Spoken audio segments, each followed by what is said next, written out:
Hi, it's Steve here from Edible Estates.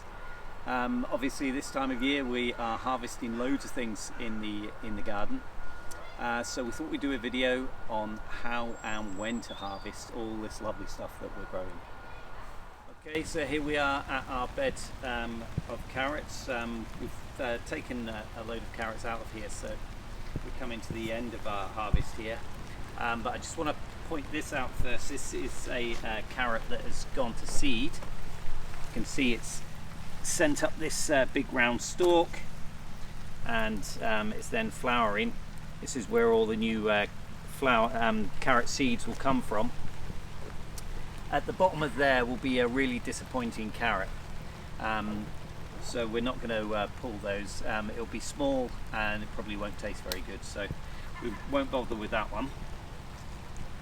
Let's take the one at the edge here. Now, to harvest, what I'm doing is going to put my fork in parallel with the carrot and just loosen, and once I've loosened, then I'm just going to pull the carrot. Not too bad, not quite as long as I'd like, but still a pretty decent carrot there. Whenever you're pulling carrots, I guess, you know, the big sort of thing that you're worried about is that you'll have carrot root fly damage, where you'd see lots of tunnels around the outside where the carrot root fly had burrowed into the carrot, but this one is looking pretty clean, so I'm quite pleased about that. So I'm just going to pull some more out here. Again, I'm away from the carrot, pushing in, loosening the soil, and when we pull the carrot, we'll pull right from the top of the or at the base of the leaves.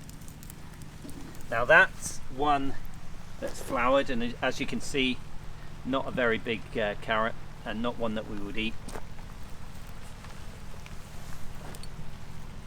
And there again, just pulling right from the base of the leaves.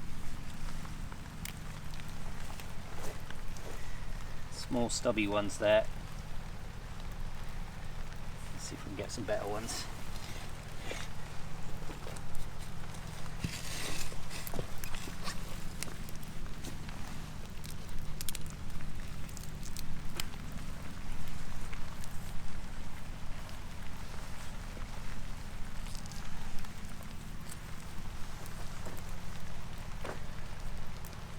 Oh.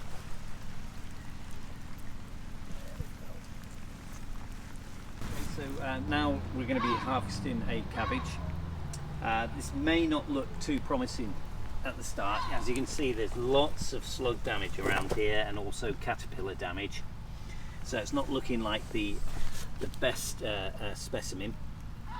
But what I'm hoping is that once we take it away and remove some of the outer leaves, then we'll find a perfectly good and usable cabbage in the centre.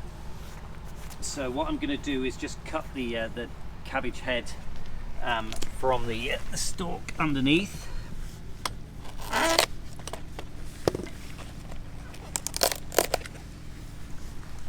Now we're going to peel away the outer leaves, the most damaged ones, and as I'm doing it, I'm seeing some slugs on there. You see slugs and caterpillars in there, so there's a lot of things that we are sharing this cabbage with.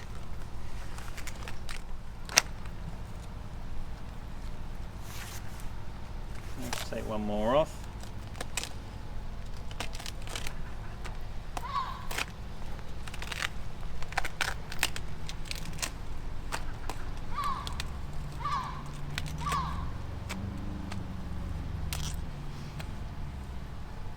There, so whilst it may not look too promising at the start, as you can see, we've got a pretty decent cabbage there underneath. So I'll take that one away and just give it a bit of a clean up, but that's a pretty decent sizable cabbage that's still usable there, even though it didn't look too promising at the start. Right, now we're going to move on to courgettes. You find that this time of year courgettes can grow very, very quickly, and you can go from a tiny little courgette one day to an absolute marrow the next, and nothing gets thrown away on a garden quite as much as overgrown courgettes, so it's really crucial that you get them at the right time. So here we're looking into the plant. We can see this one here, which is maybe about 3 inches long and not even an inch across. That's just a little bit too early to be harvesting. Whereas we've got these two, maybe about 6-7 inches long and 1.5 inches across, and that's perfect. So I'm just going to take my secateurs and cut just where the courgette emerges from the stem, and that I would say is just about perfect courgette. Okay, so here we are with some kale. This variety is Red Russian. So when it comes to harvesting kale, we really need to have a look at the leaves and decide what we want to do with them. The larger leaves, like this, on the outer edge, are still good for cooking, or if you want to include them in soups or stews, then the outer leaves will be fine. But if you're looking for some salad leaves, you really need to find some in towards the center, some of the baby leaves. Those you can just pick out quite easily. When it comes to the larger leaves on the outside, you can just snap them off. They're just going into the base. But if you're in any doubt and you feel like you're going to damage the plant, then maybe just get a pair of secateurs and just cut them out. So with this particular variety, you can find that the older ones, the older leaves might start reddening up towards the edge.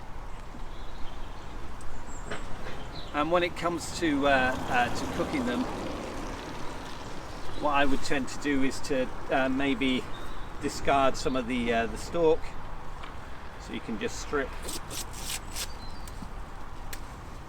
the leaf away from the bottom of the stalk and just keep the top of the stalk and the leaf. Okay, so here we are at the peas. When we harvest our peas, we really need to know what it is that we're harvesting. Obviously we have different types of pea. We have regular shelling peas. We have mange 2, which are flat, shelling peas round, and then we have sugar snap peas, not as flat as the mange 2, not as round as the shelling peas. The mange 2 and the shelling pea and the sugar snap, they're designed to be eaten pods and everything. The shelling peas, you need to open up the pod and you've got your peas inside. When you're harvesting your shelling peas, you need to be getting that done at the right time, when the pods are nice and shiny and green. At that point, these peas are going to be delicious and sweet, as opposed to letting them go on a little bit too long. When they start getting dull, the pods start getting dull and a lot lighter in colour, and the peas in there, whilst they might look good, the taste of them just isn't that great. It's okay, but not the real sweetness that we're looking for. So when it comes to getting the peas off the plant, we've got to make sure that we are being quite gentle here, looking after the plant, holding onto the stem with one hand and then with the other just pulling it away. Okay, so here we are at a rhubarb plant. Now, late August is the time really where we should be stopping harvesting rhubarb, so that the plant can start saving up some energy to get it through the winter. You can harvest anytime really from sort of like April onwards, and just make sure that you stop at this time of year. So when we harvest, we look to find the stalk that we want to pull.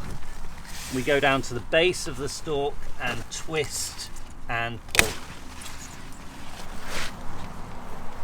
So anyone new to rhubarb, the stem is the bit that we cook, add some sort of sweetener to, and it's delicious. The leaf is poisonous, so we need to just cut that off.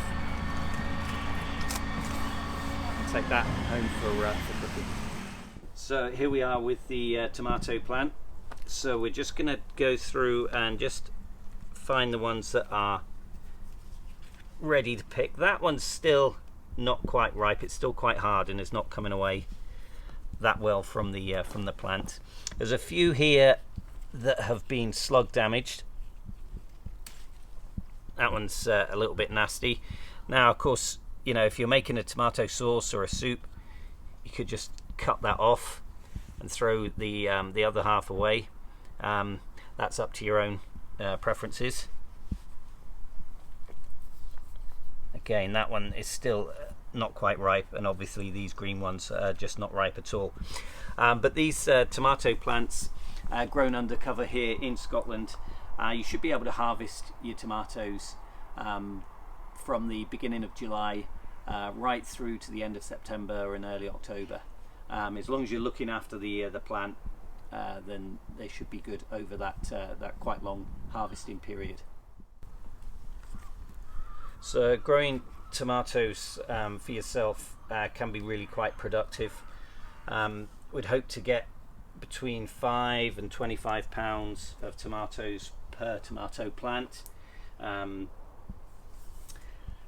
For smaller tomatoes like your cherry tomatoes, you're probably only going to get maybe 5-6 pounds if you've looked after your plant, whereas some of the big beefsteak varieties of tomatoes you might end up getting, like I say, up to about 25 pounds. So yeah, here we are at the cucumber plant. So we're going to harvest our cucumbers when just when the bottom has filled out, so it's quite rounded at the bottom. This is a very short variety of cucumber. You know, as you can see, you know, so like 5 or 6 inches, not the variety that you're likely to find in the supermarket, but still very good. So we're just going to take some secateurs and just cut them to harvest.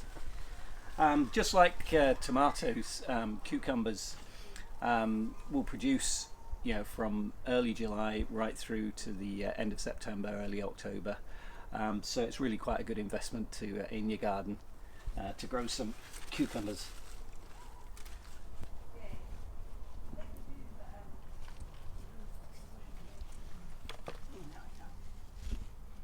Okay, so here's our basil plants. Now these have been growing all summer long, so some of it's gone past its best, but we can still get a nice harvest out of this.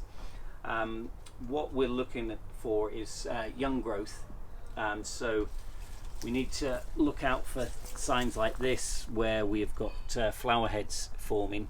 We don't really want to be taking our basil from there because you know, the taste is generally not as good there. There's a bit of a bitterness involved when the plants have gone into flowering. So we'll take out some young shoots.